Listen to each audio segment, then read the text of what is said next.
Welcome to the UnNamed Production Company. We're continuing RPG a Day 2019.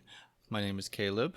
Go by Plaguewinds on Twitter or by my name Caleb on Facebook. If you ever want to talk to me, ask questions, go right ahead. I'm okay. And what I'm doing, I'm going to be doing RPG Day prompts 10 and 11. What I'm going to do is I'm taking a page out of Eric from Bloat Games, recommend a game instead.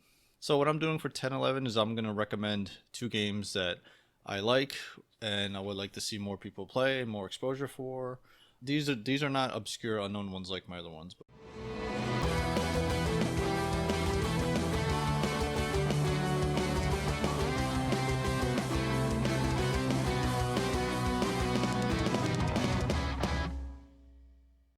So for prompt 10, Blades in the Dark. This is put out by Evil Hat Productions, the same company that makes the Fate game, that makes the Dresden Files game. This does not use Fate. This uses a modified Powered by the Apocalypse system. So if you know Powered by the Apocalypse or Apocalypse World, you will get this game pretty quickly. This is a fantasy game, but it takes place more in like an industrial type setting. I was thinking of a lot of stuff to say, but actually between the back of this book and one of the pages inside, that's going to cover it right there. So I'm going to take the lazy way out and read them. All right. So Blades in the Dark is a tabletop role-playing game about a crew of daring scoundrels seeking their fortunes on the haunted streets of an industrial fantasy city. You and your fledgling crew must thrive amidst the threats of rival gangs, powerful noble families, vengeful ghosts, the blue coats of the city watch, and the siren song of your scoundrels' own vices. Will you rise to power in the underworld, and what are you willing to do to get to the top? So pretty much it's a game that's, yeah, it's a heist and pulling off heist and kidnappings or any type of event. A good chunk of the game is actually the planning phase. And so pretty much you play like a gang or a group of people. Not not evil or bad, but typically, I mean, a criminal outlaw type. I guess bad, but not necessarily evil. And I think it's all human based because it's supposed to be kind of more closer. It's not exactly our world, but it's supposed to be kind of our worldish. Um, like here's typical art inside. It's all black and white interior, and it is this small digest size, which I don't mind.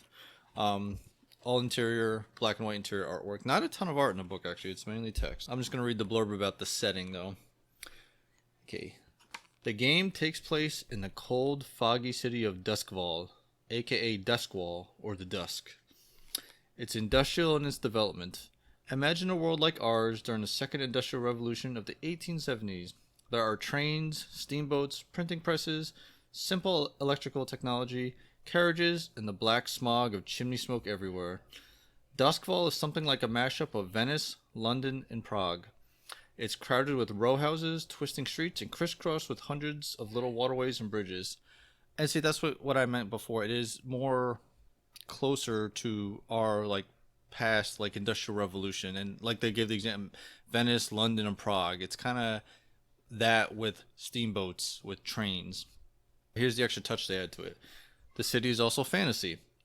The world is in perpetual darkness and haunted by ghosts, a result of the cataclysm that shattered the sun and broke the gates of death 1,000 years ago.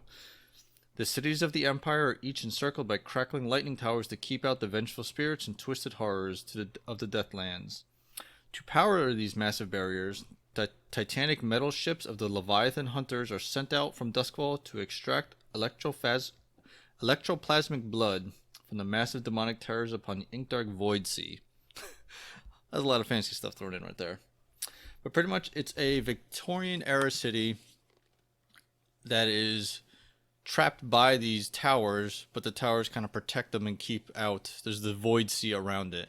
There's demonic terrors, and the city has ghosts in it. And amongst all this, you are a crew trying to plan some type of heist. So it just adds for really cool.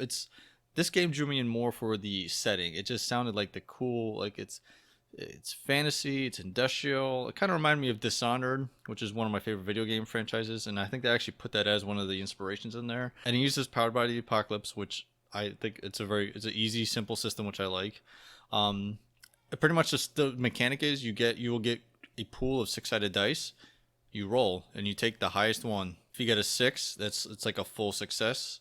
If you get 4 or 5, which will be the most common, it's a partial success, which is what you wanted to do happens, but there's a consequence to it. That's standard Powered by the Apocalypse rules. And then 1 to 3 is you just fail to roll.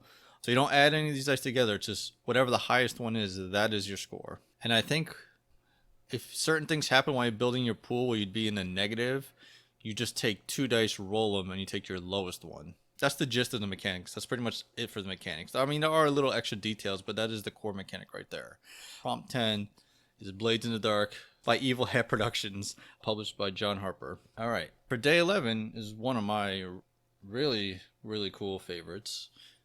Changeling the Lost. Yeah, now it's cool. It's got this like thorny hedge area. And you can see there's a moth like impaled on it. And like on the back, there's a clock in here, and there's like little things hidden in this hedge.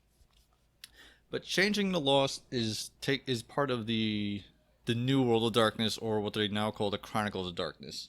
It is pretty much their take on the Fae. And how it works is Arcadia is the Fae land, and over the years they take people from our world. They take people and pretty much as slaves for Arcadia, and you're taken, and over whatever time period you're in there, you're fed like their food and water and kind of the abuse you do. You slowly become more like them and less human. You're kind of like an in-between. And then kind of part of the game is that you escape. This is like just part of how a character's set up. You get through the hedge. The hedge is just like almost like void type area of just like the hedge bushes with the thorns. It's like the hobgoblins inhabit that place. It's kind of the barrier between our world and Arcadia. But when you come back to the real world, 2 big things. One, time works very different. Like, say you were 20 years in Arcadia, maybe 5 minutes passed in the real world. Or the complete opposite. You were in Arcadia maybe 5 minutes, and when you got out, you find 20 years have passed in the real world. But the other big kicker is when you go back to your house or where you live, you're already there. The you that left originally, what the Fae put in place is a fetch. It is a simulacrum. Most people will know what I'm talking about. I'm probably butchering the word. Simulacrum. I don't have it in front of me, so right now. Simulacrum. It's pretty much like a copy of you made of, I think it's a hedge material that they're made out of. I'm not positive on that. But it acts just like you. And whatever time it passed in the real world, that's like how much it's aged. And so like your family or friends or whoever you're with doesn't even know you were gone. This thing is in its place that acts just like you as human, but you're now, that's why it's Changing the Lost, because now you're just lost in this world. You're still kind of you, but you're part Fae. Sometimes you look a little different. It's not like, sometimes it is noticeable. A lot of times it's little things, you just like put sunglasses on and cover it.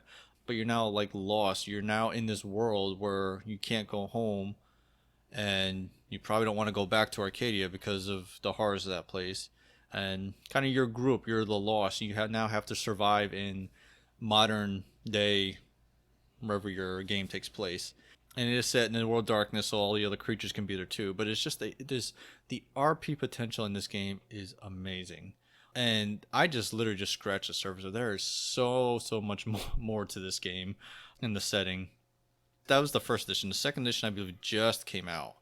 I don't think much has changed. I think it was more to bring it under the Chronicles of Darkness banner. Mechanics-wise, this uses the Storyteller system, which it's a D10 dice pool system where pretty much you get a pool of D10. You roll it. 8, 9, and 10s are successes. 10s are exploding. The more successes you get, the better. That's the simple gist of it. And if you played World of Darkness or like Vampire the Requiem, World of the Forsaken, any of those games, it uses pretty much the same skills and everything. I mean, the details of your character are different for like the Fae part, but a lot of it is the same mechanics. And the tagline for it is a storytelling game of beautiful madness. That's a pretty good way to describe it. If you have the right storyteller and the right group of players, this will be a game that you will always remember. So that's it for me for days 10, 11. Just recommend a couple games. For 1, Blades in the Dark, and 2, Changing the Lost. First, first or second edition. All right, so that's days 10, 11. I'll be back, maybe with some other people for days 12 and up. All right, till then, happy gaming.